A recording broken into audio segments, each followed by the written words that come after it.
Hello everyone, it is Susie Ramroop on my regular Friday Facebook Live.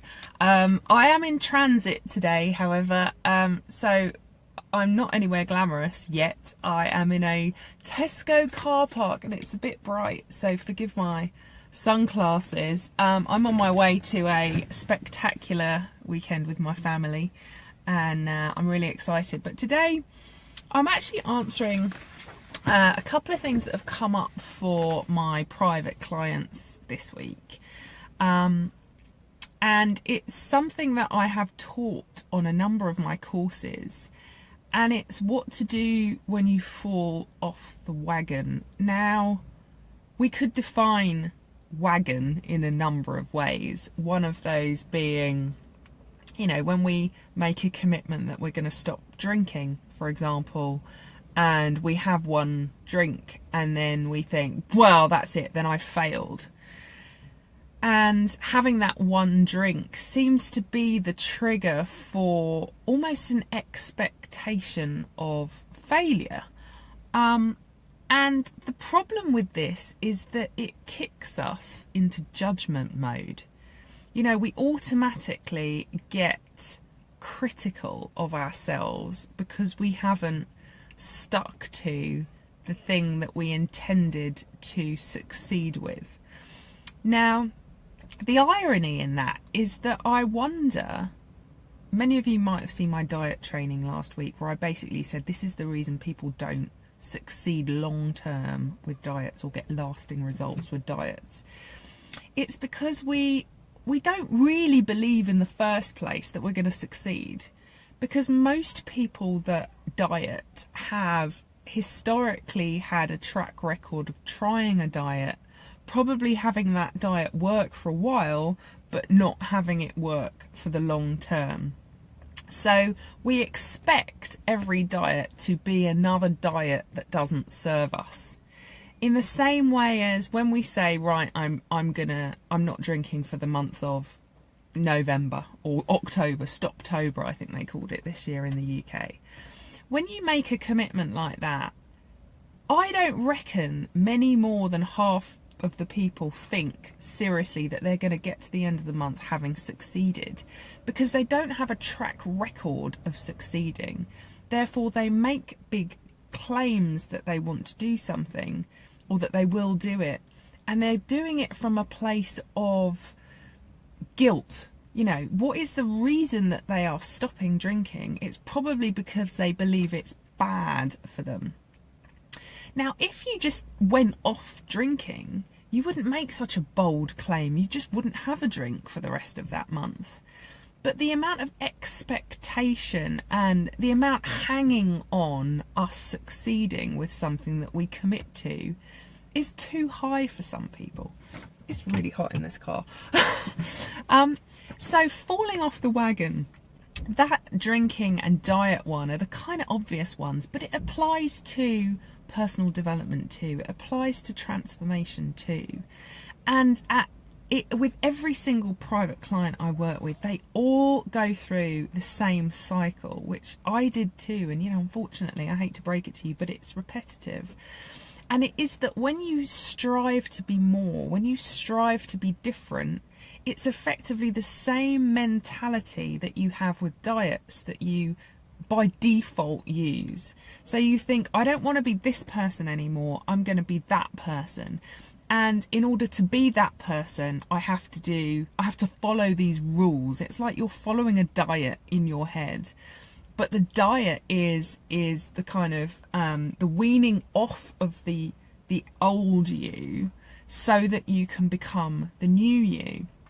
Now, that journey is scary for many people, so scary that they don't even embark upon it. But I'm really talking today to the people that have embarked upon it and that might have stopped in the same way as they would stop a diet and in the same way as they would stop a drink ban. They fall down and they label it as having fallen off the wagon. And because they've labelled it and because of all of that expectation and because of their track record, they think, well, I either wasn't meant to be on the wagon or the wagon's still moving and here I am on the ground. I've fallen off. Now what? And that's a really dangerous mentality to have, because the fact is, you're on the wagon in the first place. You're in movement. You are taking action. And you want to do something positive for your life. And there's nothing wrong with what you're doing. It doesn't require more effort. It doesn't require you to work harder at it. What it requires is for you to let go of some of the thinking patterns and the habits that you have carried with you in the past. Now, some of those boil down to one thing. And you know, if I were to pick the one theme that runs through all of my private clients and why they feel so bad about themselves and so fearful of taking action, it's one thing, and it's judgment. When we fall off that wagon, we immediately judge ourselves and we berate ourselves for having fallen off it, and we criticize ourselves for not having stayed on it. And all of that noise in our head just makes it all the more difficult to just get back up. And you know what? The thing is, when we get back up, we realise the wagon's not even moving. It's waiting right there for us to get back on it again. So that wagon is headed in one direction. It's headed in where we want to go with our lives, whether that is drinking or dieting or whatever it is. It could be a total transformation of your relationships, your health, your career, whatever that is. That wagon is bound for freedom, and it's bound for freedom from fear and judgment and guilt and all of these other things that are really, really weighty. So if you want to lose some of that pressure and you want to lose some of that weight, judgment is the thing to focus on. Judgment is the thing to be aware of, because here's the thing, most people aren't aware that they're doing it. So the way to be aware that you are judging right now is perhaps not to try and look at yourself when you're not practiced in doing that, but look at other people. Do you see judgment in other people? Do you judge other people? You know, a classic example of where I have this problem is commentating on other drivers when I'm driving. I'm not saying I've got road rage, but I commentate. I look at other people and I go, well, that was a bit stupid. What did they do that for? That's judgment. You know, it's a mild form of it, but commentary, noticing other people, it's a form of judgment. It's a noticing something, forming an opinion about it, and even going as far as voicing that opinion.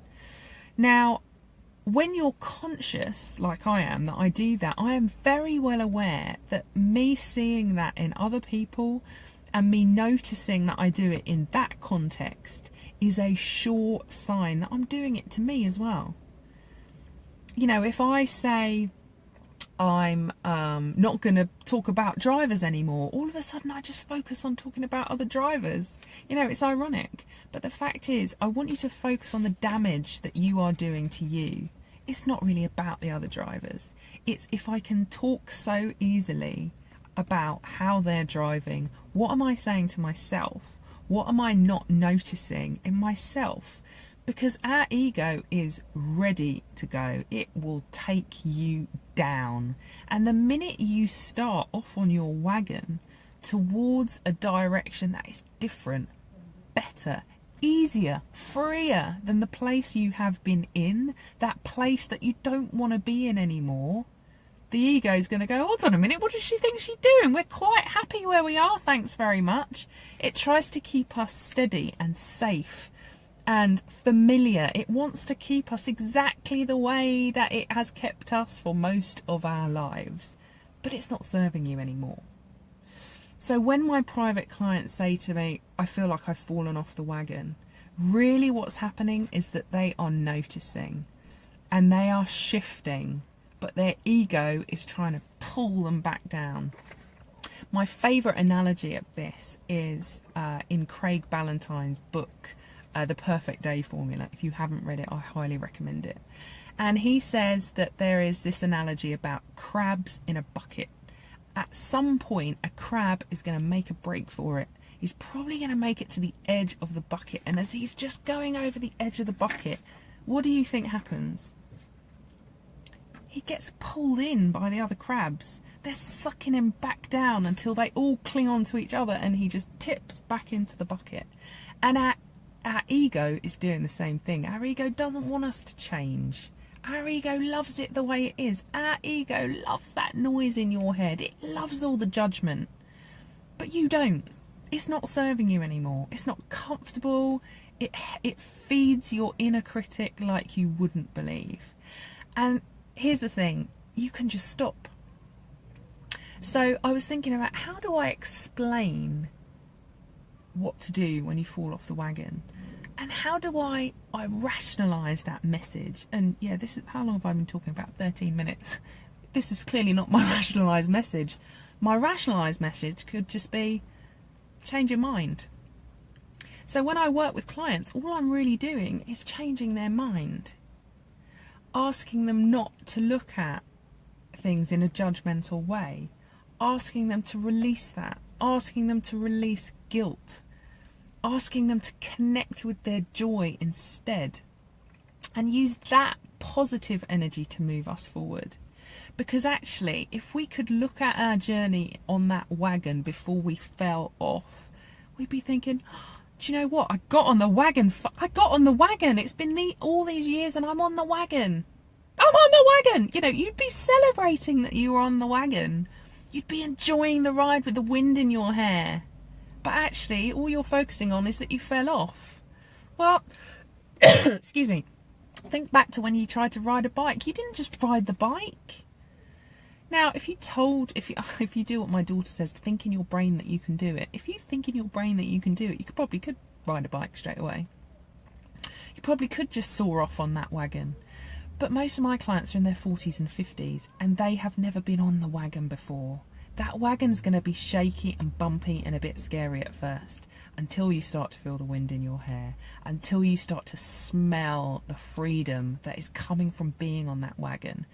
And until you make choices that mean you're not judging people anymore, you're just deciding that it's not part of your new story.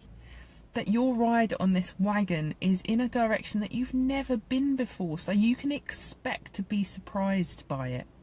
You can expect to fall off, but you can also do, again, child analogy, you can do what a mother with a toddler does and go, have you fallen over again? Rather than, you fell over. What happens when you do that with a child? They burst into tears. What happens when you go, oh, you're okay, you're right, brilliant? Then they just think it isn't that serious, obviously, because she doesn't look like she's panicking. That's what children do. So when you fall off the wagon, in your own mind, just go, fallen off the wagon, oh well, dust myself off, and up I go again. Now, the way to get yourself up is to really be clear about why you're on it in the first place. And if you are not clear about why you're on it in the first place, I have a brilliant way of helping you with that. Please message me if you would like that process. But really what I'm talking about today is not adding stuff to your plate. It's not trying harder. It's not putting more effort in. And even though I refer to doing the work in this case is about letting go. You can't control a journey you've never taken before. You don't know where it's going to take you, what it's going to look like. So my suggestion in answer to the question that was posed to me for today's Facebook Live is enjoy the ride. Enjoy the journey. Be elated by the surprises that come, however they look. But trying to control something you've never done before is going to exhaust you, honestly. So if you want to take one action today, if this whole Facebook Live has brought you clarity, but you're feeling a bit overwhelmed about what to do, my recommendation would be look at your judgment. What are you judging? How often are you doing it? Because if you're anything like I was, you'd realise you do it all the time. All the time. And if you're doing it all the time, that means there is also an inner voice in your head doing it all the time. which makes every decision, every choice, every action that much more difficult. And it's also the voice that is going to keep you on the ground when you fall off your wagon. So I hope that was helpful. If it was, please let me know. If you have a question that you would like me to address next Friday, please do. I'll be back at 12 o'clock like I always am, here on my business page, which is at Susie Ramroop Coach. I hope that was helpful. See you soon.